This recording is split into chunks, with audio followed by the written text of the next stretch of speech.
Hello students, आप सभी का स्वागत है हमारे यूट्यूब चैनल पे। तो यदि आप हमारे चैनल पर नए हैं तो हमारे चैनल को सब्सक्राइब कीजिए और अपने फ्रेंड्स के साथ शेयर जरूर कीजिए। तो आज हम लेकर आए हैं आपके लिए बहुत ही important questions advance organic chemistry में जो जीओसी के क्वेश्चन है वो। तो लगभग 50 प्लस क्वेश्चन है इस वीडियो में, तो आपकी बहुत मदद करेगा जी मेन और एडवांस में, और जो नीट की तैयारी कर रहे हैं उसके लिए भी। तो हमारी वीडियो को शुरू से लेकर अंत तक ज़रूर देखें और सारे क्वेश्चंस की जो की कंसेप्ट है उनको समझने की कोशिश करें। तो सबसे पहला क्वेश्चन जो है, how many 2 degree hydrogen atoms are present in the given following compound. तो 2 एरोमेटिक रिंग यहाँ पे कंबाइंड है, इसमें हमें 2 डिग्री कार्बन देखना है। तो देखो बाकी सारे कार्बन 2 डिग्री है, लेकिन दो जो ये रिंग जॉइंट है वो दोनों कार्बन 3 डिग्री है। तो इन दोनों कार्बन को आप निकाल दीजिए, बाकी सारे कार्बन काउंट कर दीजिए। तो बाकी के जो कार्बन हैं वो यहाँ पे 8 होंगे। तो यहाँ 2 डिग्री कार्बन जो है वो 8 है और 3 डिग्री कार्बन जो है वो यहाँ पे 2 है।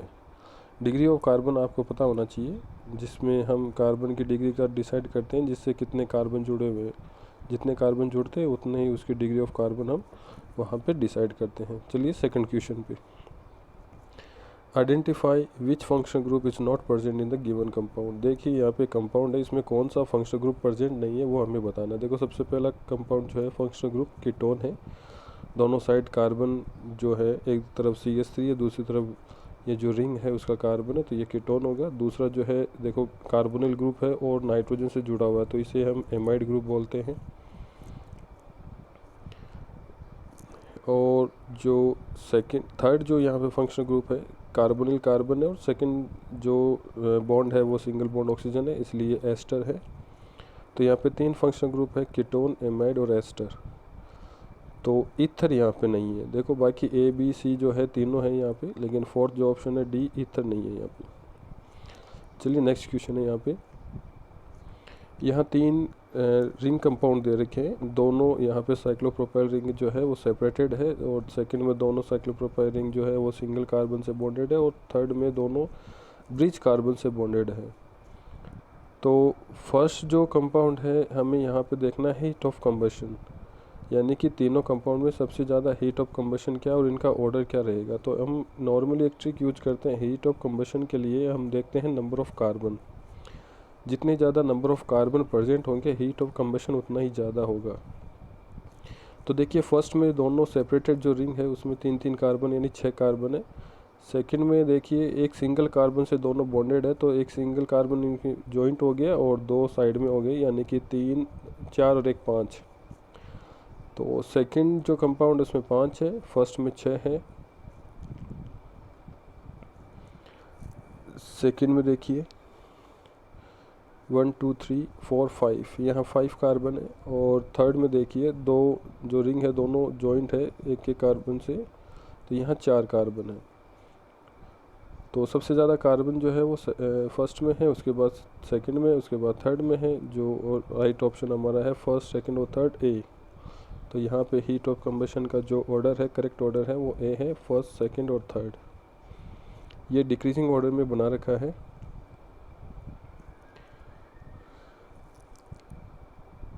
तो A is a right answer, first, second and third.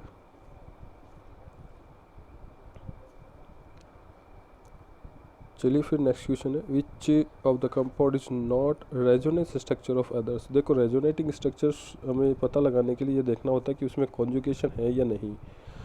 तो जिनमें कॉन्जुगेशन कंटिन्यूसली चलता है और सही है तो वो रेजोनेटिंग स्ट्रक्चर होगी। यदि जहाँ पे कॉन्जुगेशन डिस्टर्ब हो जाता है वो रेजोनेटिंग स्ट्रक्चर नहीं होती।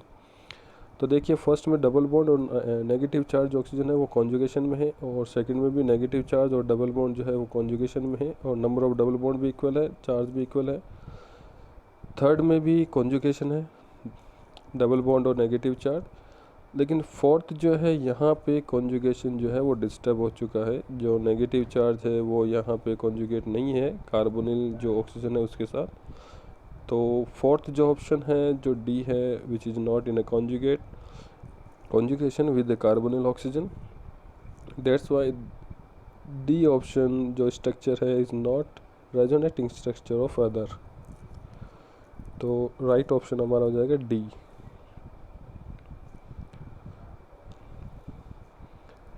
चलिए फिर नेक्स्ट जो क्वेश्चन है 6th, rank the hydrogen atoms A, B और C present in the following molecule in decreasing order of their acidic strength.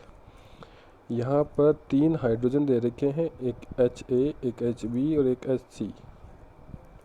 तीनों हाइड्रोजन डिफरेंट है और इनकी जो एसिडिक स्ट्रेंथ है वो भी अलग अलग है। तो हमें यहाँ पर इनकी एसिडिक स्ट्रेंथ जो है वो ऑर्डर में अरेंज करना है। तो एसिडिक स्ट्रेंथ जो है वो डिपेंड करती है, हम जब डीप्रोटोनेशन करते हैं तो जो एनाइन बनता है कॉन्जुगेट बेस उसकी स्टेबिलिटी पर। यदि कॉन्जुगेट बेस एनाइन स्टेबल होता है तो वो वीकर बेस होगा, और वीकर बेस जो होता है वो स्ट्रॉन्गर एसिड से बनता है। तो strong acid gives weak base और weak acid gives strong base. तो ये आपको एक ट्रिक ध्यान में रखनी है कि एसिडिक स्ट्रेंथ जो है वो हम यहाँ पर डिसाइड कर सकते हैं by the stability of the A9. तो सबसे पहले हम HA को यहाँ पर डीप्रोटोनेट करते हैं, तो यहाँ पे जो बनता है एनाइन CH2 एनाइन बनता है।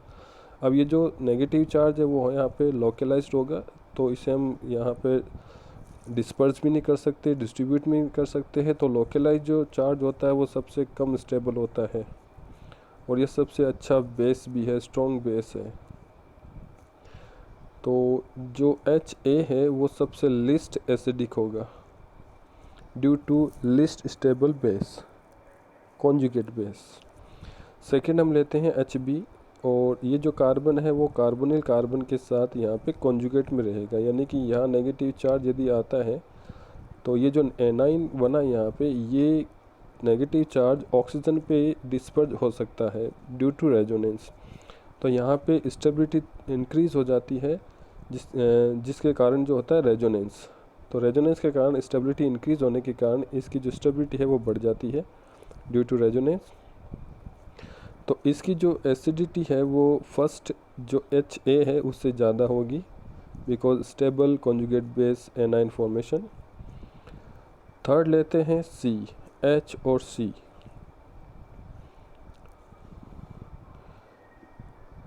ये थर्ड जो कार्बन है जिसपे H लगा हुआ है, दोनों साइड यहाँ पे कार्बोनिल कार्बन है, ग्रुप है। तो यहाँ पे जो एनाइन बनेगा ये दोनों साइड से स्टेबलाइज हो जाता है।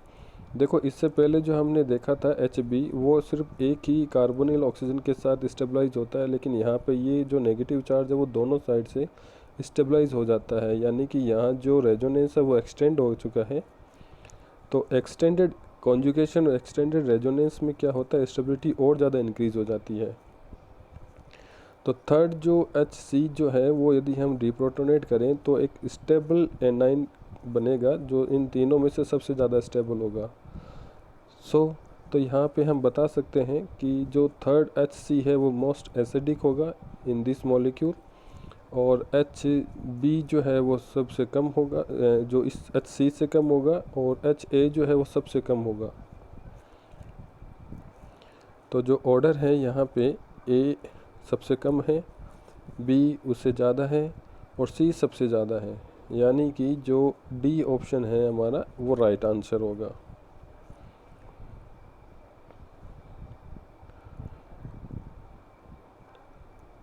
D, C, B और A ये भी डिक्रीजिंग ऑर्डर में अरेंज कर रखा है। D is A correct answer.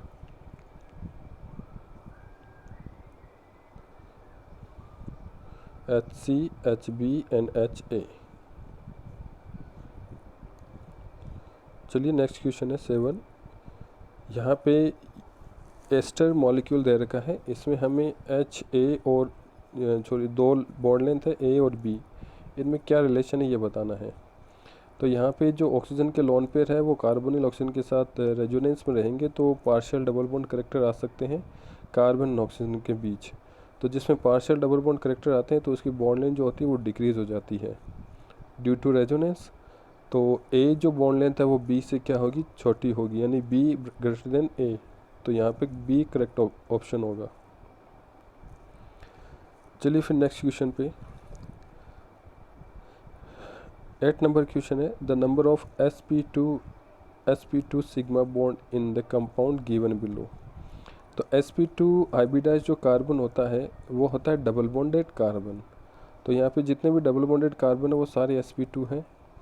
तो दो तो sp2 कार्बन ये हो गए, तो इनके बीच में एक सिग्मा बॉन्ड बन चुका है, और दो sp2 कार्बन ऊपर ये रहे, इनके बीच में भी सिग्मा बॉन्ड है, और एक सिग्मा बॉन्ड sp2 कार्बन इनके बीच में हो गया। तो 3 सिग्मा बॉन्ड तो यहाँ पे हो गए। एक सिग्मा बॉन्ड यहाँ पे देखना, ये जो सिंगल बॉन्डेड जुड़ा हुआ है जो 6 मेंबर रिंग है फर्स्ट मेंबर, तो एक sp2 ऊपर और एक sp2 नीचे वाला जो कार्बन, दोनों में देखो sp2 है, तो ये भी बॉन्ड जो होगा वो sp2 होगा। तो ओवरऑल यहाँ पे जो सिग्मा बॉन्ड है 4 होंगे, sp2 and sp2 hybridize sigma bond.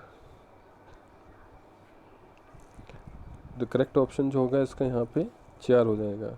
तो देखिए आपको मैं यहाँ पे बताता हूँ, ये जो बॉन्ड है जो ब्लू लाइन से बना रहे हैं हम, तो ब्लू लाइन जो बॉन्ड है वो भी sp2 सिग्मा बॉन्ड होगा। ये बॉन्ड रहा यहाँ पे, ये भी सिग्मा बॉन्ड है, जो दोनों कार्बन जो है वो sp2 हाइब्रिडाइज्ड है। तो टोटल sp2 जो सिग्मा बॉन्ड वो है यहाँ पे 4।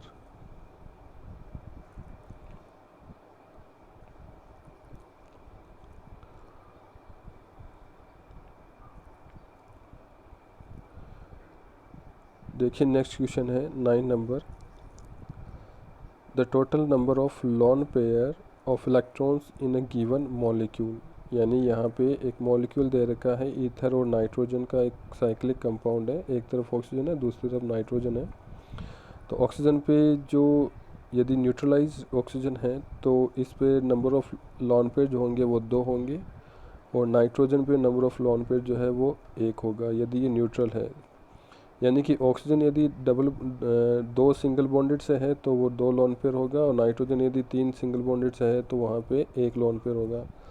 तो ये आपको ध्यान में रखना है कि ऑक्सीजन जो है वो 16 ग्रुप का एलिमेंट है, नाइट्रोजन जो है वो 15 ग्रुप का एलिमेंट है, और हेलोजन्स जो होते हैं वो 17 ग्रुप के एलिमेंट होते हैं। तो इनमें जो लोन पेयर के नंबर वो हमेशा ध्यान में रखना आपको, 16 में 2 लोन पेयर होते हैं, 15 में 1 लोन पेयर होता है, और 17 हेलोजन में 3 लोन पेयर होते हैं।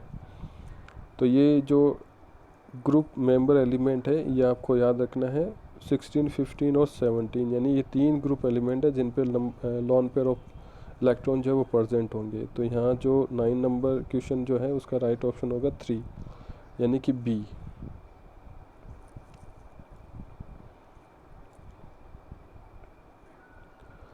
चलिए नेक्स्ट क्वेश्चन 10 नंबर है, which of the following rings is highly स्ट्रेंड।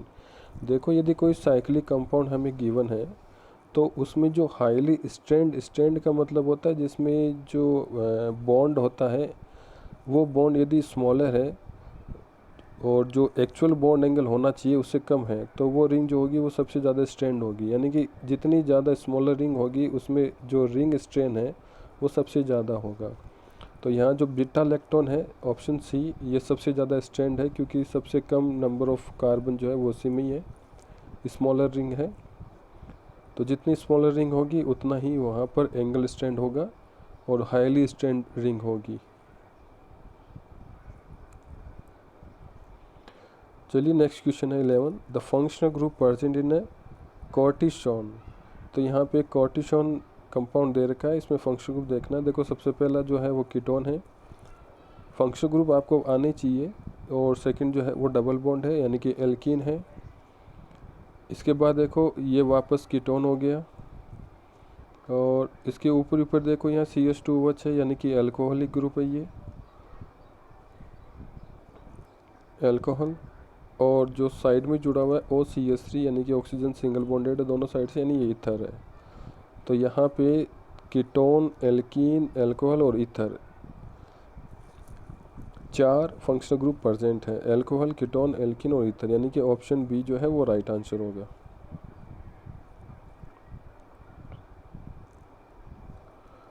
Next question है 12 क्वेश्चन यहाँ पे, select the acid with the highest Ka और लोवेस्ट pKa।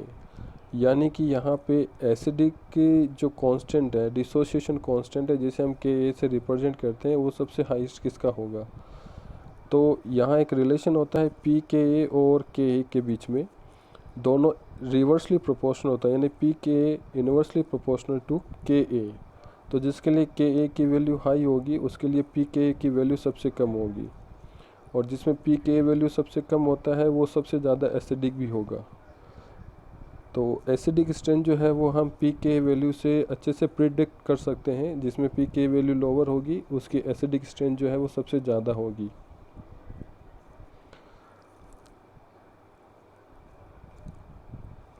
और एसिडिक स्ट्रेंथ जो है, जो एसिडिटी है वो डिपेंड करती है माइनस आई इफ़ेक्ट पे, रेजोनेंस पे, हाइपर कॉन्जुगेशन पे, और ऐसे भी इलेक्ट्रॉनिक इफेक्ट है जिन पे हम ये जो एसिडिक स्ट्रेंथ है वो हम डिटरमाइन कर सकते हैं। तो lower the pK value higher the acidic strength. तो यहाँ क्वेश्चन में देखते हैं फिर सबसे पहला जो ऑप्शन दे रखा है, तो एसिडिक स्ट्रेंथ जो है वो यहाँ पे माइनस आई इफेक्ट और रेजोनेंस, यहाँ पे माइनस रेजोनेंस और जो कॉन्जुगेशन है उस पर डिपेंड करेगा।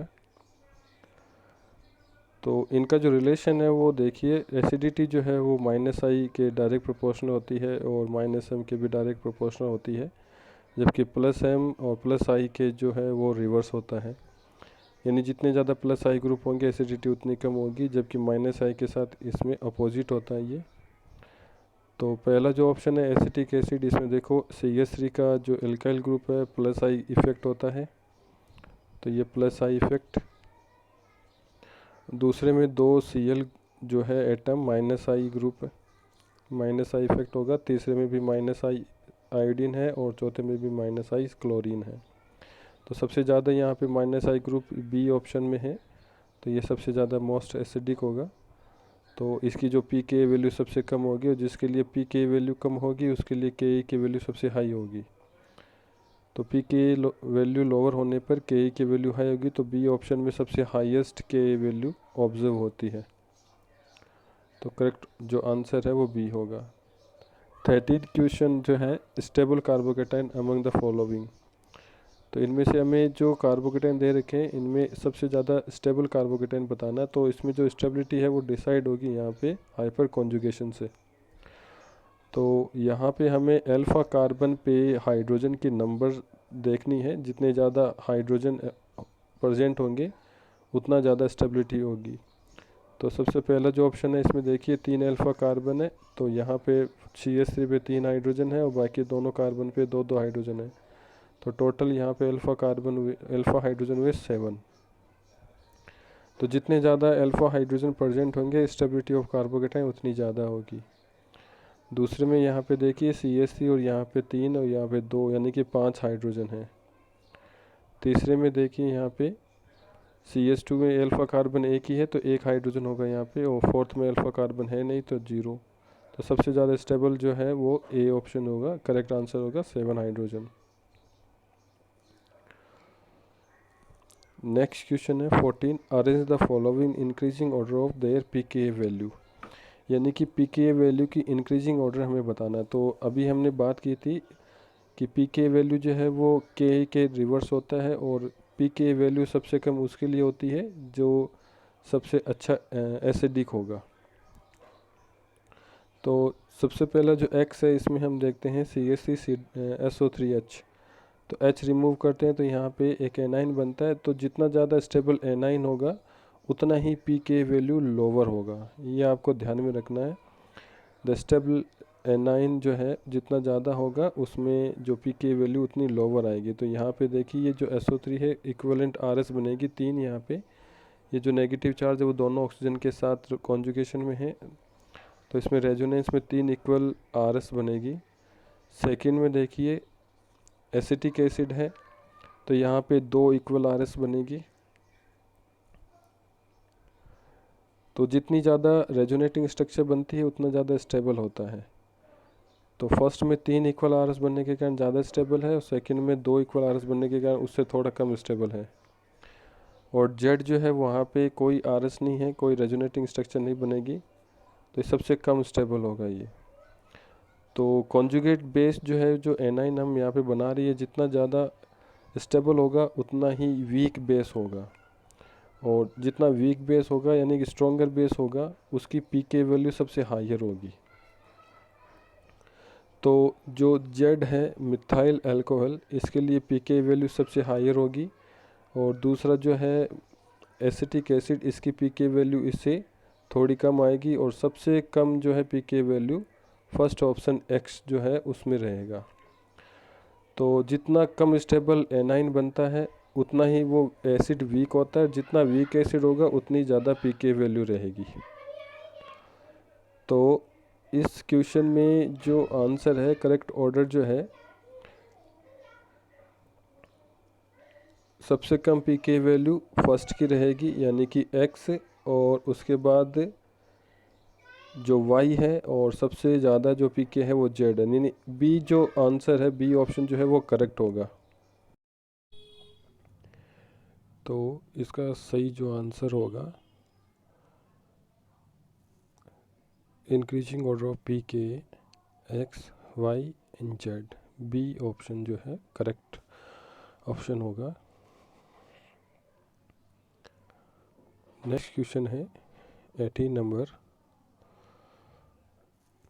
Select the response that correctly identifies the number of carbon atom of each type of hybridization in the given compound given below।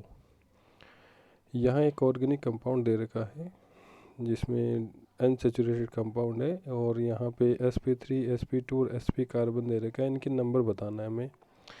Double bonded जो कार्बन है वो sp2 होगा, लेकिन जो सेंटर वाला कार्बन है जिसमें दोनों तरफ डबल बॉन्ड है, यहाँ पे ये sp हाइब्रिडाइज होगा। sp जो हाइब्रिडाइजेशन है ये तो हम कैलकुलेट कर सकते हैं नंबर ऑफ सिग्मा बॉन्ड से, यानी हाइब्रिडाइजेशन जो है वो हम डायरेक्टली बता सकते हैं। और इसके लिए हमने एक ट्रिक भी बताई हुई थी। हमारा जो लास्ट वीडियो था हाइब्रिडाइजेशन निकालने का, एक बहुत ही अच्छी शानदार सी ट्रिक बना रखी है। यदि आपने वो वीडियो नहीं देखा तो ज़रूर देखें। तो इसमें sp3 कार्बन जो है वो है नहीं, जीरो है। और sp2 कार्बन देखो, फर्स्ट कार्बन sp2 है, और थर्ड कार्बन sp2 है, और फोर्थ कार्बन sp2 है, यानी 3 कार्बन sp2 है। और सेंटर वाला कार्बन जो है वो sp कार्बन है, यानी sp कार्बन 1 है। तो इसका जो सही करेक्ट जो ऑप्शन है वो है सी। सी इसका करेक्ट ऑप्शन रहेगा।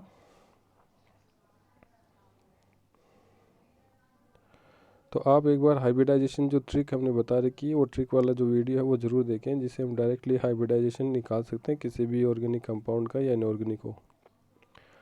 अगला क्वेश्चन है circle the represent most basic atom in these molecules. यानी अलग अलग मॉलिक्यूल दे रखे हैं जिसमें दो नाइट्रोजन दे रखे हैं। हमें सर्किल वाला जो नाइट्रोजन है उसमें बताना है कि मोस्ट बेसिक है या नहीं। तो फर्स्ट में देखिए, जो फर्स्ट नाइट्रोजन है उसका जो लोन पेयर है वो कॉन्जुगेशन में, जबकि सेकंड नाइट्रोजन है इसका लोन पेयर कॉन्जुगेशन में नहीं है, तो ये मोस्ट बेसिक होगा इस मॉलिक्यूल में। और बी में भी जो सर्किल वाला नाइट्रोजन है इसका जो लोन पेयर है वो हाइब्रिडाइजेशन में नहीं होने के कारण ये भी मोस्ट बेसिक होगा, लोकलाइज्ड है। क्योंकि नाइट्रोजन पे लोकलाइज्ड लोन पेयर होगा तो वो अच्छा बेसिक होगा।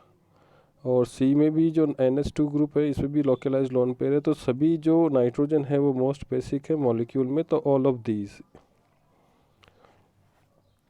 20 नंबर क्वेश्चन है circle represent the most acidic hydrogen in molecule, which of the following is correct representation. देखिए ऑप्शन ए में दोनों OH ग्रुप है। फर्स्ट जो OH है जो सर्किल दे रखा है, ये इसकी जो एडजेसेंट कार्बन है CF3 जुड़ रखा है, यानी कि नेगेटिव आई ग्रुप जुड़ रखा है। तो एसिडिटी जो होती है वो स्टेबिलिटी ऑफ एनाइन पे भी डिपेंड करती है, और यहाँ पे आई इफ़ेक्ट जो है वो भी यहाँ पे डिपेंड करता है, और रेजोनेंस इफेक्ट है वो भी यहाँ पे इम्पोर्टेंट फैक्टर होता है। इसके अलावा एरोमेटिसिटी है वो भी इम्पोर्टेंट फैक्टर होता है। इन सब में सबसे ज़्यादा जो एसिडिटी का जो फैक्टर है वो एरोमेटिसिटी है, उसके बाद इक्विवेलेंट RS है, उसके बाद रेजोनेंस है, और सबसे बाद में जो है वो इंडक्टिव फैक्टर, और सबसे लास्ट में हाइपर कॉन्जुगेशन होता है। तो इस टाइप से हम जो एसिडिटी है वो डिसाइड कर सकते हैं। तो फर्स्ट में नेगेटिव आई इफेक्ट लग रहा है, सेकंड में जो है वो कॉन्जुगेशन में है COOH, और थर्ड जो है वो एरोमेटिसिटी ऑब्टेन करेगा after removing the proton from the circle carbon. तो जैसे सर्किल कार्बन से प्रोटॉन हटाएंगे तो ये एनाइन बनाएगा जो एक कंप्लीट एरोमेटिक करैक्टर शो करेगा। तो all of these are the most acidic hydrogen in these molecules.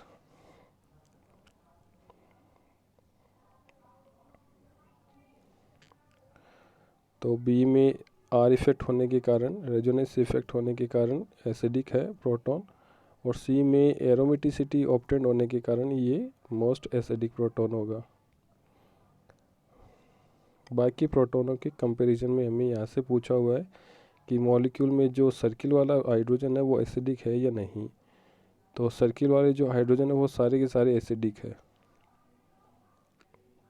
तो इसका जो करेक्ट ऑप्शन होगा डी, ऑल ऑफ दीज।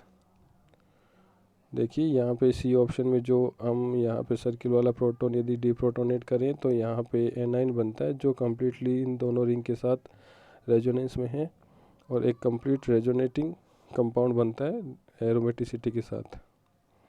तो एक एरोमेटिक कंपाउंड बनेगा यहाँ पे। ये एरोमेटिक रिंग बन चुकी है 5 मेंबर। इसके कारण ये मोस्ट एसिडिक है बिकॉज ये जो एरोमेटिक यहाँ पे एनाइन बना ये स्टेबल एनाइन है, और स्टेबल एनाइन होने के कारण जो एसिडिटी है वो इंक्रीज हो जाती है।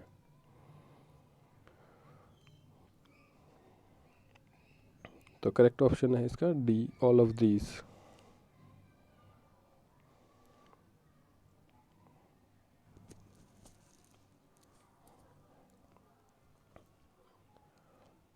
तो तीनों में फैक्टर जो है वो इनके फेवरेबल है, तो इनकी जो एसिडिटी है वो इंक्रीज हो जाती है। नेक्स्ट क्वेश्चन है arrange the following decreasing order of acidic strength. तो यहाँ पे डिफरेंट जो एटम है ऑक्सीजन नाइट्रोजन के दे रखे हैं। एक में ऑक्सीजन पॉजिटिव है, दूसरे में न्यूट्रल है, एक में नाइट्रोजन न्यूट्रल है, दूसरे में फोर्थ में नाइट्रोजन पॉजिटिव है। तो एसिडिटी जो है वो नेगेटिविटी के डायरेक्ट प्रोपोर्शनल होती है। तो ऑक्सीजन की नेगेटिविटी नाइट्रोजन से ओबियसली ज़्यादा ही होती है, तो ऑक्सीजन जो है वो ज़्यादा एसिडिक होगा कंपेयर टू नाइट्रोजन। तो एसिडिक स्ट्रेंथ यदि हम देखें तो कार्बन, नाइट्रोजन, ऑक्सीजन और फ्लोरीन। तो यदि हम पीरियोडिक टेबल में लेफ़्ट टू राइट मूव करते हैं तो एसिडिटी जो है वो इंक्रीज़ होती है। तो यहाँ जो एसिडिक स्ट्रेंथ की बात करें तो ऑक्सीजन पॉजिटिव की सबसे ज़्यादा होगी, उसके बाद नाइट्रोजन पॉजिटिव होगा क्योंकि पॉजिटिव नाइट्रोजन ज़्यादा एसिडिक होगा कंपेयर टू न्यूट्रल। उसके बाद ऑक्सीजन न्यूट्रल होगा, और सबसे कम जो एसिडिक स्ट्रेंथ है वो न्यूट्रल नाइट्रोजन की होगी क्योंकि सबसे कम नेगेटिविटी इसी नाइट्रोजन की होगी।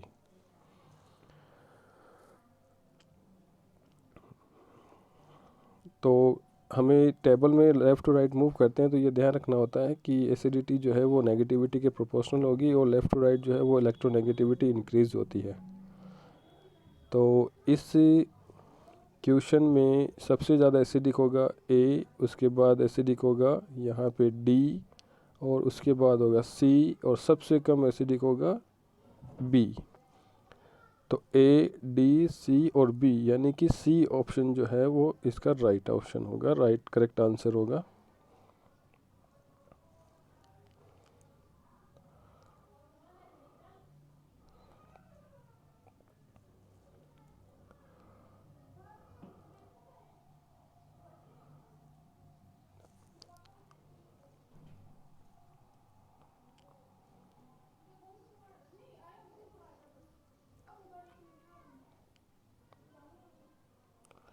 Acidity proportional to electronegativity. Oxygen positive, उसके बाद नाइट्रोजन पॉजिटिव, उसके बाद ऑक्सीजन न्यूट्रल, उस सबसे लास्ट में नाइट्रोजन न्यूट्रल। तो करेक्ट आंसर जो है इसका सी जो है वो सही आंसर होगा, ए, डी, सी और बी।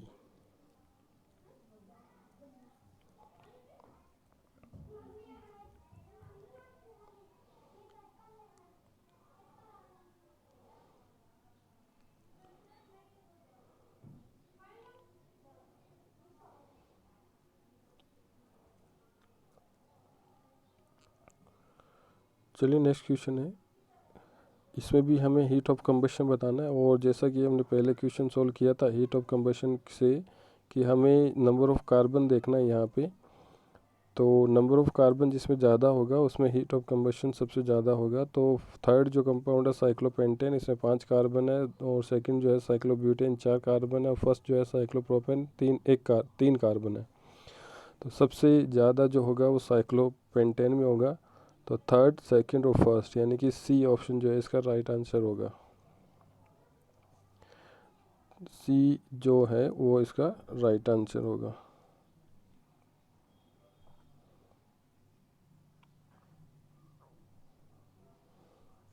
अगला है यहाँ पे, compare the carbon carbon bond rotation across the ABC। तो यहाँ पे बॉन्ड रोटेशन देखना है, डबल बॉन्ड कार्बन है। सबसे पहले हमें इसका क्या करना है, सिंगल बॉन्ड में कन्वर्ट करना है, क्योंकि जब तक सिंगल बॉन्ड नहीं आएगा इसमें बॉन्ड रोटेशन होगा नहीं। तो इसके लिए हमें बॉन्ड ब्रेक करना पड़ेगा, और बॉन्ड ब्रेकिंग के लिए हमें बॉन्ड डिसोसिएशन एनर्जी जो होती है उसकी इक्वल एनर्जी रिक्वायर्ड होती है। तो जब हम इनका बॉन्ड ब्रेक करते हैं तो यहाँ चार्ज सेपरेशन होगा। तो सबसे पहला हम कंपाउंड यदि ब्रेक करें तो चार्ज सेपरेशन से यहाँ पे दोनों जो रिंग है वो एरोमेटिक रिंग ऑब्टेंड होती है, यानी कि स्टेबल जो आयन है वो हमें ऑब्टेंड होगा। तो किसी भी प्रोसेस में यदि इंटरमीडिएट जो आयन है वो स्टेबल है तो उसके लिए जो डिसोसिएशन एनर्जी है वो कम होगी। तो दोनों रिंग एरोमेटिक है तो इसके लिए जो डिसोसिएशन एनर्जी है वो कम होगी due to stable aromatic ring formation. दूसरे में यदि हम देखें तो 7 मेंबर रिंग है यहाँ पे एक, और डबल बॉन्ड जो है वो 5 मेंबर रिंग के साथ है। तो जब इस बॉन्ड को हम ब्रेक करते हैं तो यहाँ पर भी बॉन्ड ब्रेकिंग के कारण दोनों रिंग जो है वो एरोमेटिक हो जाती है। लेकिन यहाँ पे जो एरोमेटिसिटी है वो फर्स्ट से ज़्यादा है, क्योंकि यहाँ जो कॉन्जुगेशन है वो ज़्यादा है। तो ज़्यादा कॉन्जुगेशन होने के कारण रेजोनेटिंग स्ट्रक्चर भी ज़्यादा बनेगी, और जिसमें रेजोनेटिंग स्ट्रक्चर ज़्यादा बनती है वो ज़्यादा स्टेबल होता है। तो ये फर्स्ट से ज़्यादा स्टेबल होगा, इसलिए इसके लिए जो बॉन्ड डिसोसिएशन एनर्जी जो है वो फर्स्ट से कम होगी, क्योंकि यहाँ जो कॉन्जुगेशन है वो एक्सटेंड हो चुका है, और ज़्यादा कॉन्जुगेशन होने के कारण इसकी जो स्टेबिलिटी है वो इंक्रीज़ हो जाती है।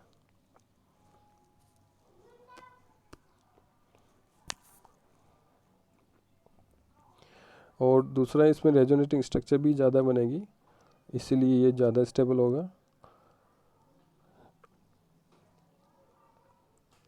तीसरा जो कंपाउंड हम देखते हैं, एक 7 मेंबर रिंग है और दूसरा 3 मेंबर रिंग है।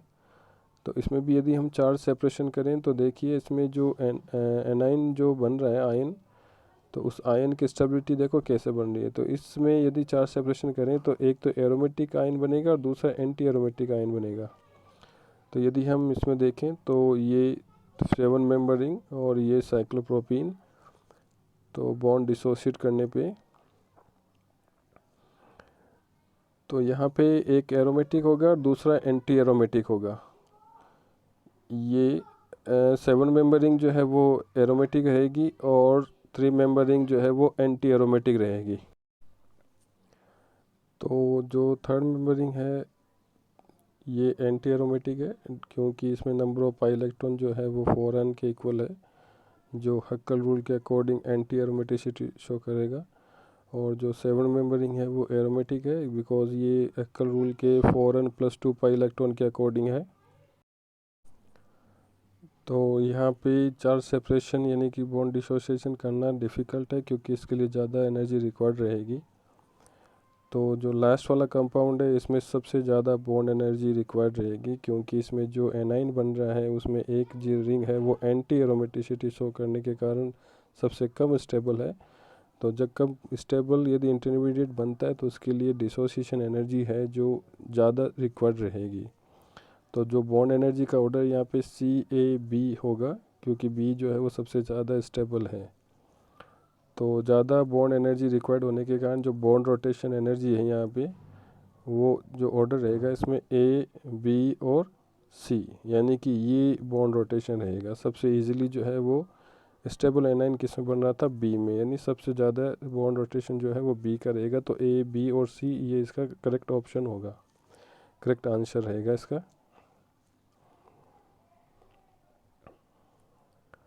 सॉरी, इसमें B पहले आएगा, फिर A और लास्ट में C रहेगा। B, A और C ये इसमें सही ऑर्डर रहेगा।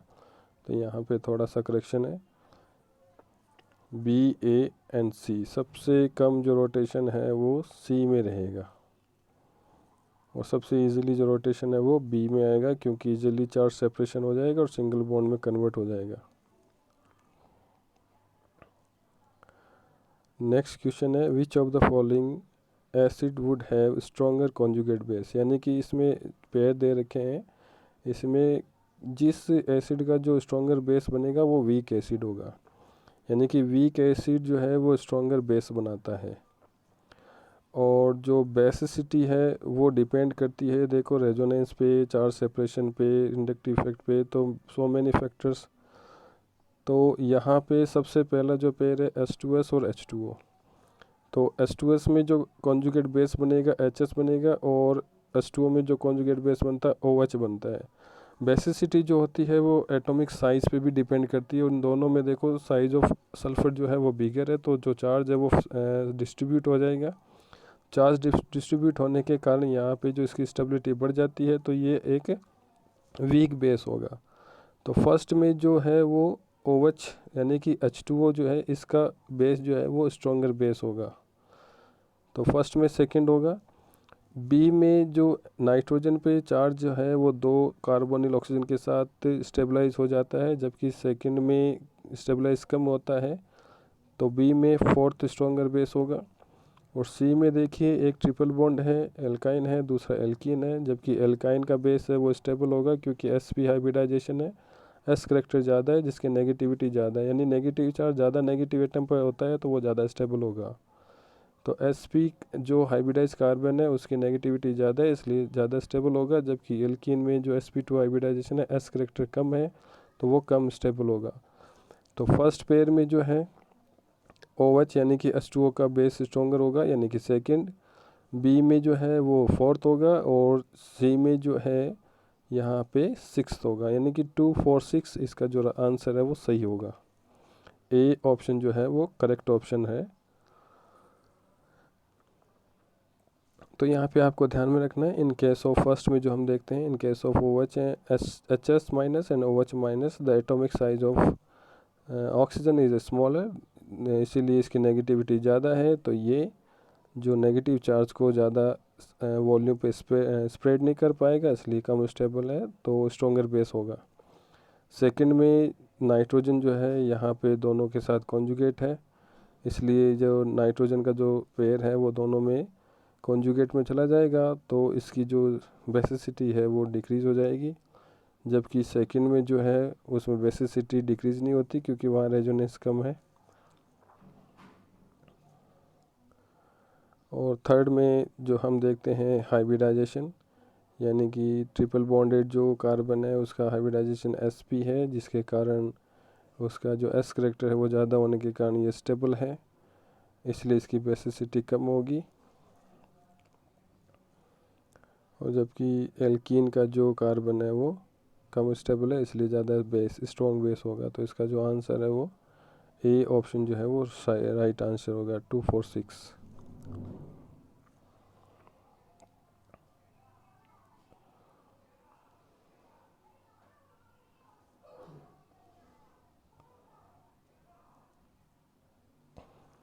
चलिए नेक्स्ट क्वेश्चन है, among the following compound the most basic compound is, यानी कि इसमें A B और C D दिया हुआ है, इसमें सबसे ज़्यादा जो अच्छा बेस है वो हमें देखना है। फर्स्ट में नाइट्रोजन का पेयर जो है वो लोकलाइज्ड है, सेकंड में नाइट्रोजन का लोन पेयर जो है वो डीलोकलाइज्ड है, सी में ऑक्सीजन के जो इलेक्ट्रॉन पेयर है वो लोकलाइज्ड है ऑक्सीजन पे है, और डी के अंदर नाइट्रोजन का लोकलाइज्ड है।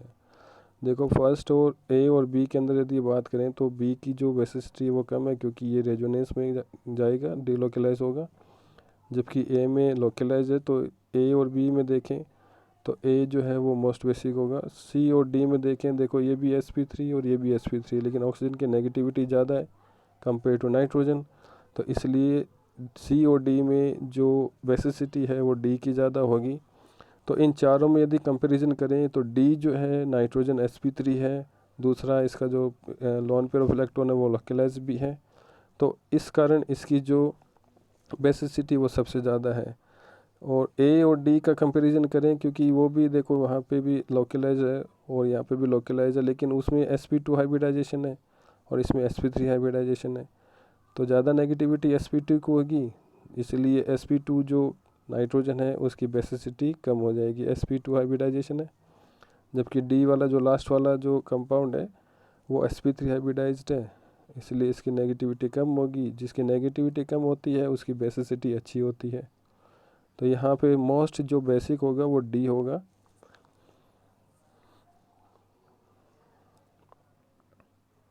तो देखिए ये तो यहाँ पे रेजोनेंस में रहेगा, लोकलाइजेशन में रहेगा, कॉन्जुगेशन में, तो इसलिए डी लोकलाइज होगा। सबसे कम बेसिसिटी इसी की होगी, बी की।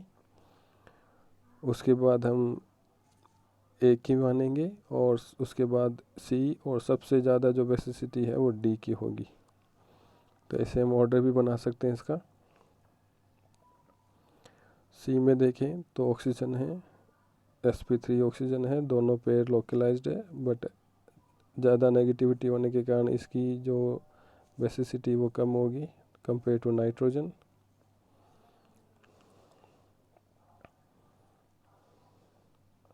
मोर इलेक्ट्रोनेगेटिव देन नाइट्रोजन।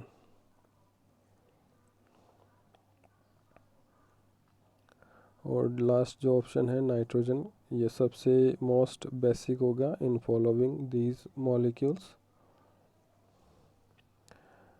पहला इसमें sp3 हाइब्रिडाइजेशन है, दूसरा इसकी नेगेटिविटी भी कम है, और तीसरा इसकी ये जो इलेक्ट्रॉन पेयर है वो लोकलाइज्ड है। तो तीनों फैक्टर इसको फेवर करते हैं, तो राइट ऑप्शन जो है वो डी होगा।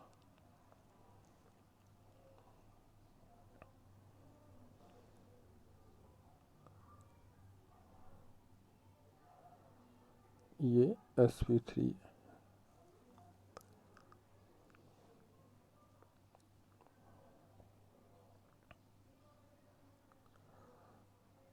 तो इलेक्ट्रोनेगेटिविटी sp3 की ऑक्सीजन की ज़्यादा है कंपेयर टू sp3 नाइट्रोजन, और जिसकी नेगेटिविटी ज़्यादा होती है उसकी बेसिसिटी भी कम होगी, क्योंकि इनमें जो रिलेशन है वो रेसिप्रोकल होता है।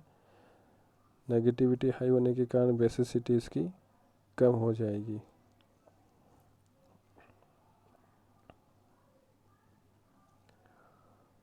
और नेक्स्ट जो रिलेशन है बेसिसिटी का, कि बेसिसिटी जो है वो रेजोनेंस इफेक्ट की क्या होती है, रिवर्स होती है। जिसमें रेजोनेंस इफेक्ट होता है उसकी बेसिसिटी डिक्रीज हो जाती है। तो ये कुछ इंपॉर्टेंट फैक्टर्स है जो आपको याद होने चाहिए, जिनसे हम बहुत सारे क्वेश्चन सोल्व कर सकते हैं। और जीओसी में ऐसे बहुत सारे क्वेश्चन पूछे जाते हैं, तो आपको ये फैक्टर्स जो है वो अच्छे से समझ में आना चाहिए, आपको याद रहना चाहिए, तभी हम ऐसे क्वेश्चन को सोल्व कर सकते हैं।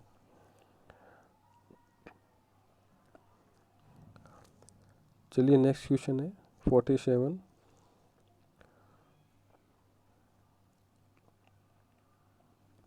देखिए ये ऑर्डर भी हम इनका बना सकते हैं, सबसे ज़्यादा डी, उसके बाद सी, उसके बाद ए, और सबसे कम जो होगा वो बी होगा। ये एक ऑर्डर भी हम बना सकते हैं यदि ऑर्डर से इसे पूछें,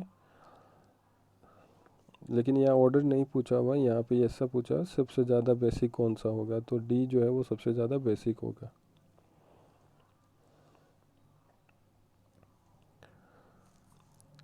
देखिए 47 क्वेश्चन जो है, यहाँ पे एक्स वाई जेड 3 पॉइंट बना रखे हैं, और तीनों पे हाइड्रोजन रिप्रेजेंट कर रखे हैं। और यहाँ पे ये पूछा हुआ है कि तीनों हाइड्रोजन में CH बॉन्ड जो है इनकी एनर्जी क्या रहेगी, यानी कि इन तीनों की CH बॉन्ड की जो बॉन्ड एनर्जी है वो क्या होगी। अब देखिए बॉन्ड एनर्जी जो है वो डिपेंड करती है कि बॉन्ड डिसोसिएशन के बाद जो इंटरमीडिएट बनता है वो स्टेबल है या नहीं। यदि इंटरमीडिएट प्रोडक्ट स्टेबल बन रहा है तो इसका मतलब जो बॉन्ड गिवन है वो ईजिली ब्रेक हो सकता है। इसके लिए जो बॉन्ड डिसोसिएशन एनर्जी है वो कम रिक्वायर्ड होगी। यदि यहाँ पे इंटरमीडिएट प्रोडक्ट कम स्टेबल बन रहा है, लिस्ट स्टेबल है, तो उसकी डिसोसिएशन एनर्जी उतनी ही ज़्यादा होगी। तो देखिए 1 बाय 1 इन तीनों को हम डिसोशिएट करते हैं और इनकी जो स्टेबिलिटी है उनको देखते हैं फैक्टर लगा के। तो सबसे पहले हम ये बना लेते हैं कंपाउंड, ये एक्स जो CH बॉन्ड है ये एक्स का हो गया।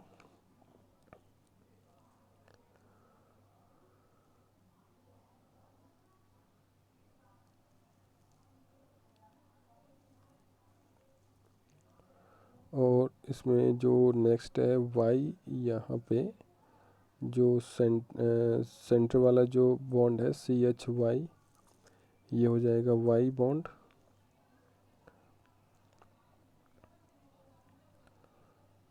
ये C और H, वाई।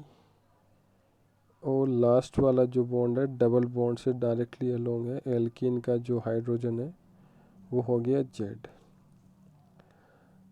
तो सबसे पहले हम X जो है वहाँ पे देखते हैं डिसोसिएशन करके, और फिर देखते हैं इसमें जो यहाँ पे इंटरमीडिएट बन रहा है वो स्टेबल है या नहीं। और इनकी जो स्टेबिलिटी है वो हम देख सकते हैं, यहाँ पे हम होमोलाइसिस डिसोसिएशन करके देखेंगे। CH बॉन्ड जो है वो नॉन पोलर है, तो इसलिए यहाँ जो बॉन्ड डिसोसिएशन होगा वो होमोलाइसिस होगा, और होमोलाइसिस बॉन्ड डिसोसिएशन में फ्री रेडिकल्स बनते हैं। तो यहाँ फ्री रेडिकल बनेगा। ये तीनों की एनर्जी है E1, E2 और E3। ओके, ये बॉन्ड डिसोसिएशन एनर्जी को हम मान सकते हैं। E1 जो एनर्जी वो X की है, E2 एनर्जी Y की है, और EZ एनर्जी है जो Z की है। तो देखिए हम यदि X वाला जो बॉन्ड डिसोसिएट करते हैं तो यहाँ रेडिकल बना, तो यहाँ जो रेडिकल है वो हाइपर कॉन्जुगेशन के कारण स्टेबल होगा, और हाइपर कॉन्जुगेशन जो है वो अल्फ़ा कार्बन के हाइड्रोजन के प्रोपोर्शनल होगा। तो यहाँ पे देखिए दोनों अल्फ़ा कार्बन है, साइड वाले कार्बन, तो एक पे 3H है, दूसरे पे 2H है, यानी 5 अल्फ़ा कार्बन है। तो ये जो रेडिकल बना वो हाइपर कॉन्जुगेटिव स्ट्रक्चर होने के कारण स्टेबलाइज हो जाएगा। और यदि हम Y से डिसोशिएट करें तो यहाँ जो रेडिकल बन रहा है वो सबसे ज़्यादा स्टेबल बनेगा, क्योंकि यहाँ पे जो सिस्टम क्रिएट हो रहा है, यहाँ पे जो सिस्टम बन रहा है वो एलाइल सिस्टम है। तो यहाँ देखो हाइपर कॉन्जुगेशन भी होगा क्योंकि अल्फ़ा कार्बन पे हाइड्रोजन है, और दूसरा देखो एलाइल सिस्टम होने के कारण ये जो पाई बॉन्ड है ये इसके साथ कॉन्जुगेशन में रहेगा, यानी कि रेजोनेंस में रहेगा। तो एलाइल सिस्टम जो है वो हाइपर कॉन्जुगेशन भी स्टेबलाइज हो रहा है और रेजोनेंस के कारण भी स्टेबलाइज होगा। तो फर्स्ट से यह ज़्यादा स्टेबल है। ठीक है, दोनों इसमें देख लो फैक्टर इन्वॉल्व हो रहे हैं, हाइपर कॉन्जुगेशन भी इन्वॉल्व होगा और रेजोनेंस भी इन्वॉल्व होगा क्योंकि कॉन्जुगेशन है। और लास्ट वाला बॉन्ड यदि हम Z यहाँ पे डिसोसिएट करें, यानी डायरेक्ट जो डबल बॉन्ड कार्बन है वहाँ से हम H को डिसोसिएट करें, तो यहाँ जो रेडिकल बन रहा है वो है विनाइल रेडिकल, यानी कि यहाँ जो डिसोसिएशन किया हमने वो sp2 कार्बन से किया है। तो विनाइल सिस्टम सबसे कम स्टेबल होता है, सबसे लिस्ट स्टेबल होता है, क्योंकि sp2 कार्बन ज़्यादा नेगेटिव होता है बाकी sp3 कार्बन से। तो यहाँ पे स्टेबलाइजेशन कोई फैक्टर भी नहीं लग रहा है, तो इसलिए सबसे कम स्टेबल होता है विनाइल सिस्टम। तो सबसे कम स्टेबल विनाइल होने के कारण जो E3 एनर्जी है वो सबसे ज़्यादा होगी, और उसके बाद जो हाइपर कॉन्जुगेशन है E1 उससे कम होगा, और सबसे कम जो एनर्जी होगी वो सेकंड की होगी Y की। तो बॉन्ड जो एनर्जी है यदि हम इसका ऑर्डर बनाएं बॉन्ड एनर्जी का, तो सबसे हाईएस्ट एनर्जी E3, उसके बाद E1, और सबसे कम एनर्जी रिक्वायर्ड होगी E2। तो XYZ यदि हम यहाँ पे ऑर्डर बनाएं तो सबसे कम एनर्जी रिक्वायर्ड रहेगी हमें Y के लिए, उसके बाद हमें रिक्वायर्ड रहेगी X के लिए, और सबसे ज़्यादा एनर्जी रिक्वायर्ड रहेगी Z के लिए। तो Z, X और Y ये इसमें ऑर्डर रहेगा एनर्जी का। Z, X, Y सबसे कम एनर्जी रिक्वायर्ड रहेगी Y में। तो Z, X, Y B जो ऑप्शन है वो करेक्ट ऑप्शन रहेगा, करेक्ट आंसर रहेगा हमारा।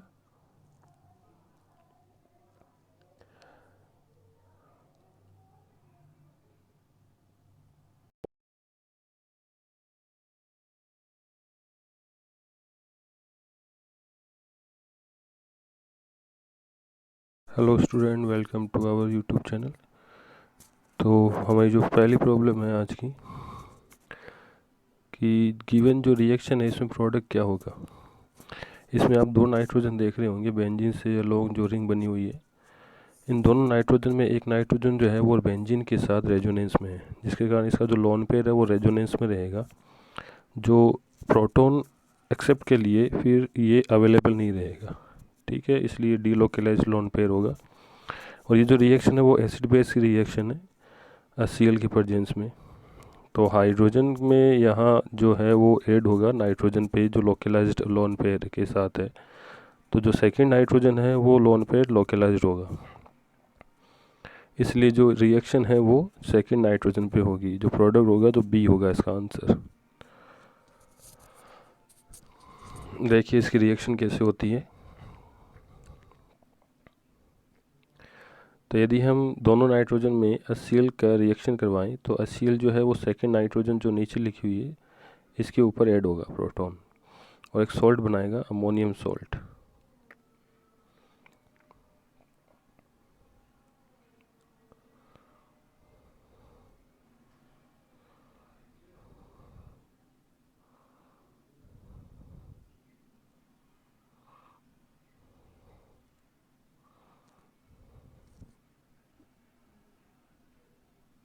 ओके,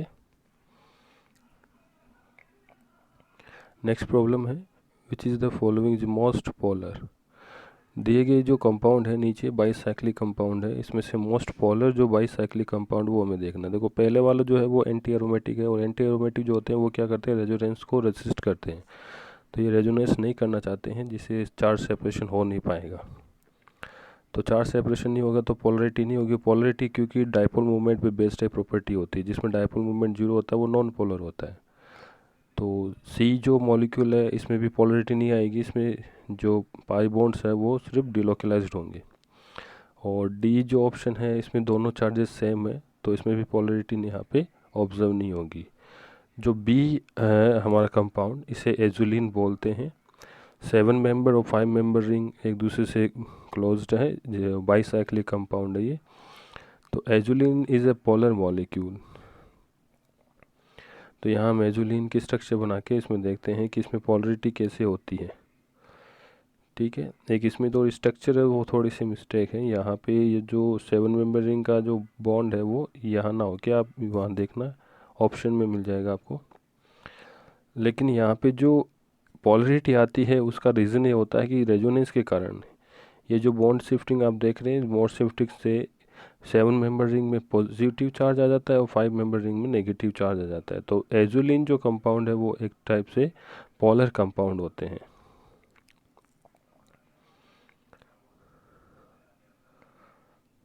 ओके, तो गिवन ऑप्शन में जो बी ऑप्शन है वो हमारा सही ऑप्शन रहेगा। और इस टाइप से दोनों रिंग जो है वो एरोमेटिक सबस्ट्रेट के रूप में होगी और दोनों ही स्टेबल फॉर्म में होती है।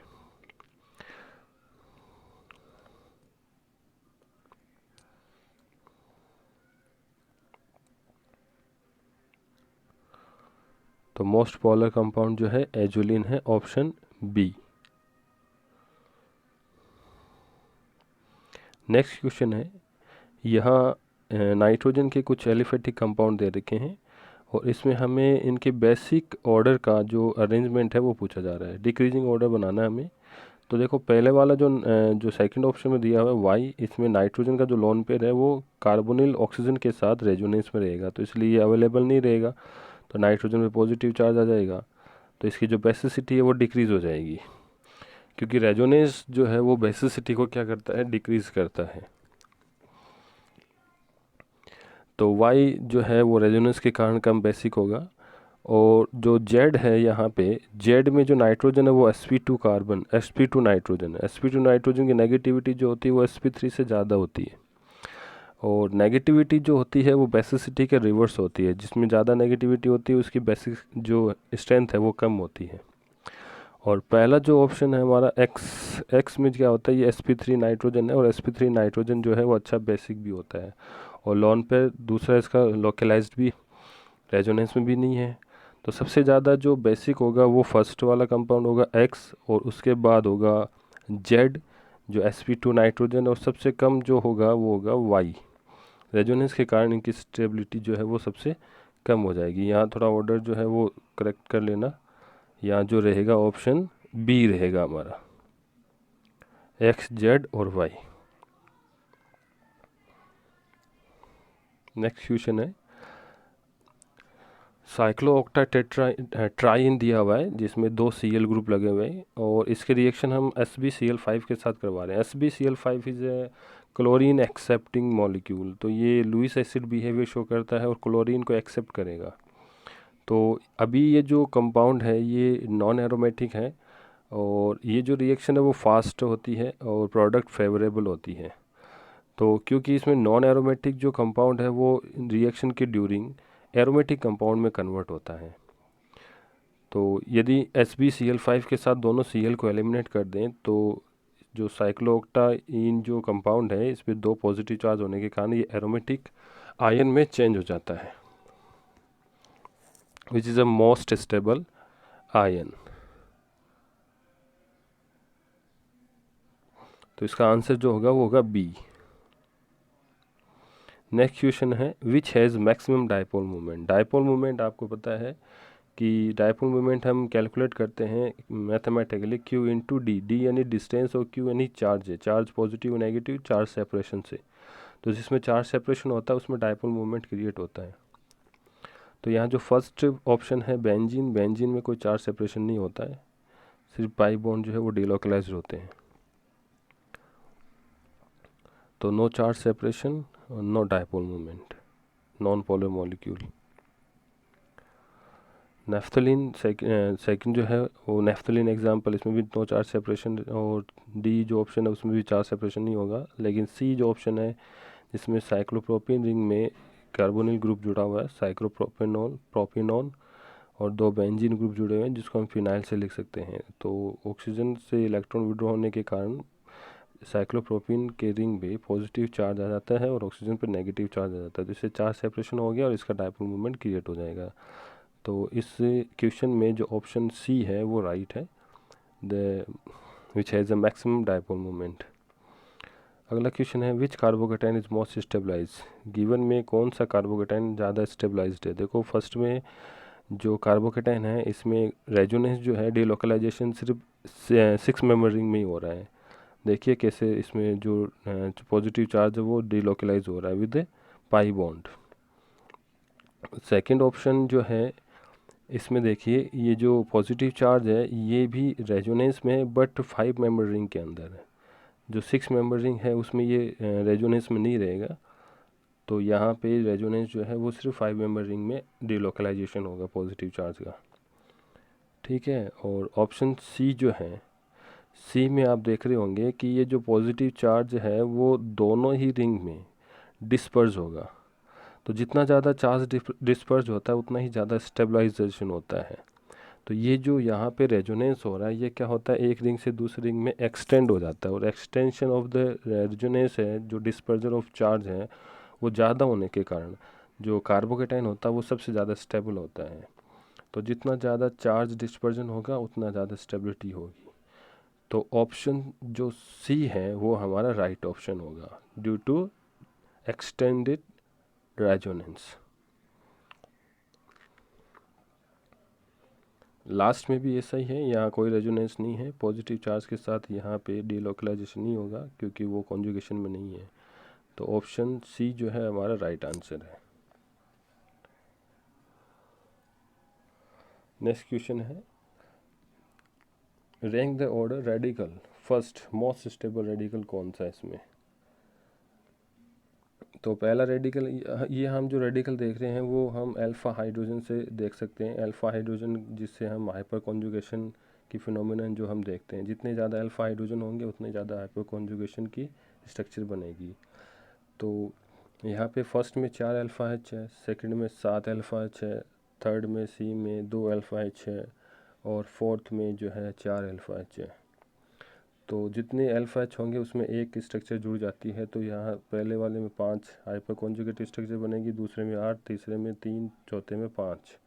लेकिन इसके साथ साथ रेजोनेंस की फिनोमिनन जिसमें होती है वो ज़्यादा स्टेबलाइज होता है और रेजोनेंस जो है वो हाइपर कॉन्जुगेशन से ज़्यादा प्रायोरिटी में रहता है। तो जिसमें रेजोनेंस भी हो रहा है और हाइपर कॉन्जुगेशन भी हो रहा है वो सबसे ज़्यादा स्टेबल होगा।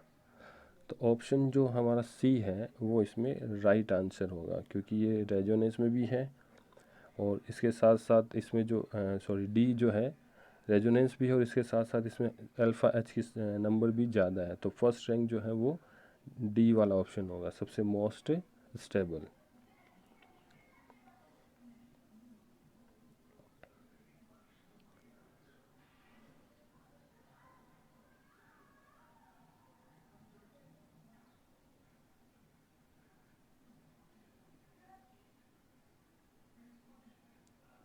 तो यहाँ यदि हम ऑर्डर बनाएं तो ऑर्डर में हम देख सकते हैं डी सबसे ज़्यादा होगा, उसके बाद सी, उसके बाद बी, और सबसे कम जो स्टेबल है वो ए होगा।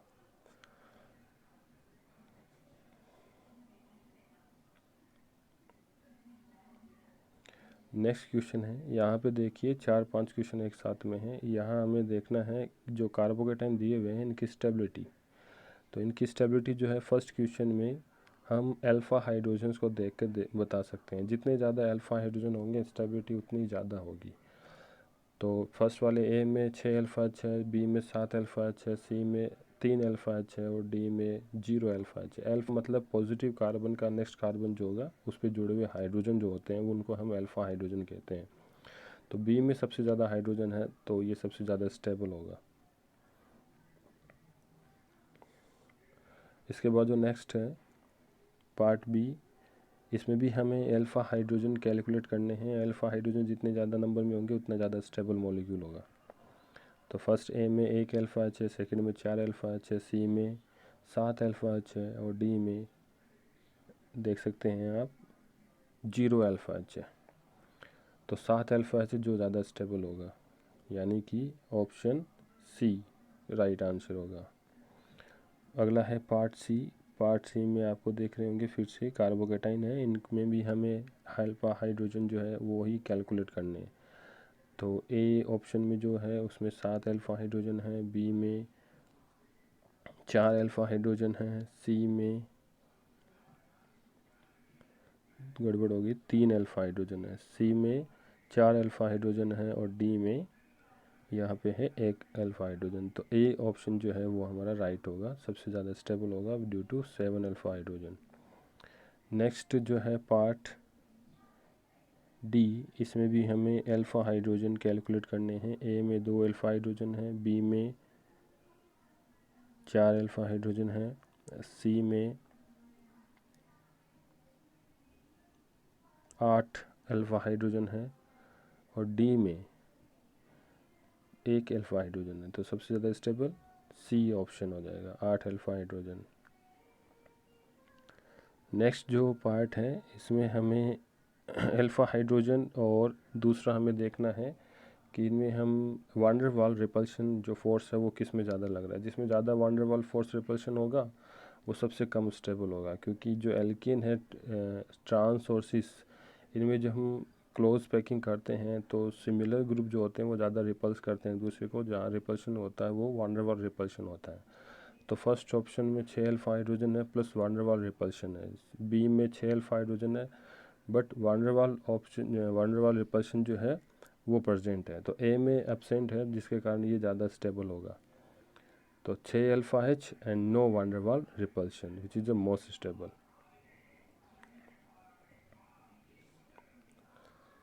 लास्ट वाला जो है पार्ट, इसमें हमें कॉन्जुगेशन देखना है।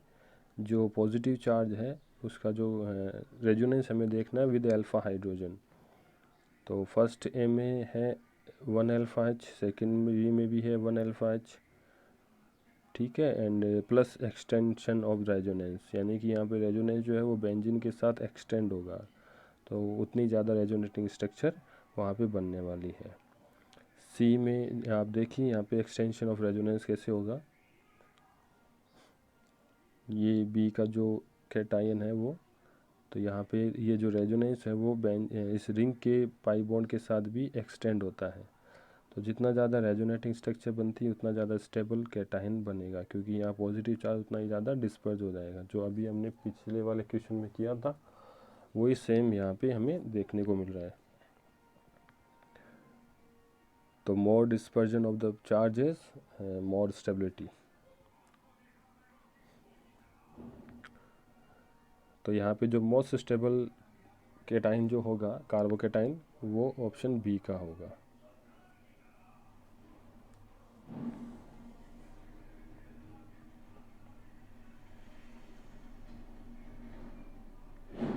नो एक्सटेंडेड रेजोनेंस, सी में 1 alpha H but no extension of resonance.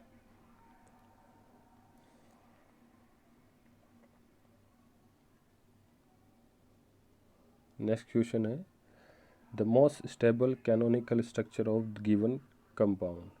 तो एक कंपाउंड दिया हुआ है, इसमें हमें मोस्ट कैनोनिकल स्ट्रक्चर यानी रेजोनेटिंग स्ट्रक्चर बतानी जो सबसे ज़्यादा स्टेबल है।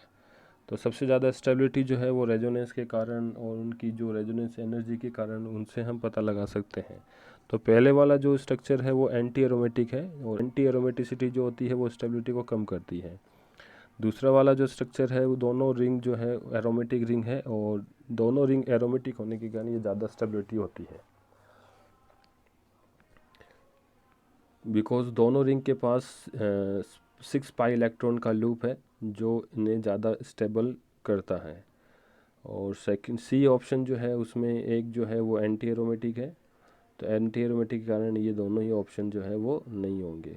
तो ऑप्शन ए भी नहीं होगा, बी भी नहीं होगा, सी भी नहीं होगा। तो B option is the right option due to both rings are aromatic.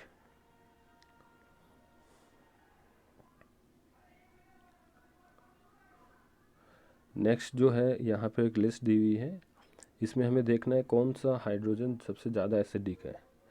तो सबसे पहले वाले ऑप्शन में जो बी है वो सबसे ज़्यादा एसिडिक होगा। देखो एसिडिक करेक्टर जो है वो नेगेटिव इफेक्ट के कारण, negative inductive effect, negative resonance effect, okay, और इलेक्ट्रोनेगेटिविटी, इन सबसे ज़्यादा मेजर्ड होता है। तो यहाँ पे ऑप्शन बी में जो है वो नाइट्रोजन सबसे ज़्यादा नेगेटिविटी का होता है, जिसके कारण इसका एडजेसेंट जो कार्बन है वो एसिडिक हो जाएगा और इसी कारण इसका जो प्रोटॉन लगा हुआ है अल्फ़ा प्रोटॉन वो ज़्यादा एसिडिक होगा।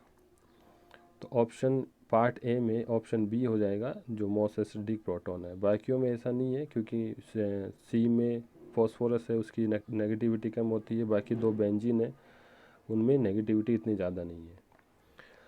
पार्ट बी में जो सेकंड ऑप्शन है दो कार्बोनिल ग्रुप के बीच में जो कार्बन है ये ज़्यादा एसिडिक होगा। और बाकी जो ऑप्शन है जिसमें देखो लास्ट वाला जो एस्टर है, एस्टर में जो ऑक्सीजन है ये अपना लोन पे इसको डोनेट करके इसकी नेगेटिविटी को कम कर देता है। ठीक है, तो ऑप्शन बी जो है वो इसमें राइट आंसर होगा। दोनों कार्बोनिल ग्रुप जो है वो ज़्यादा नेगेटिव इफेक्ट इस पर डालते हैं, जिसके कारण जो अल्फ़ा कार्बन है वो ज़्यादा एसिडिक नेचर का हो जाता है। थर्ड में जो बी ऑप्शन है फिनॉल, नाइट्रोफिनॉल, पैरा पोजीशन पे इसमें माइनस आई इफेक्ट भी लगता है और माइनस एम इफेक्ट भी लगता है, जिसके कारण इसकी एसिडिटी जो है वो बढ़ जाती है। ओके, और फर्स्ट में प्लस आई इफेक्ट लग रहा है, सी में जो प्लस आर इफेक्ट लग रहा है और डी में जो है माइनस आई इफेक्ट लग रहा है। तो बी जो ऑप्शन है इज़ द राइट ऑप्शन।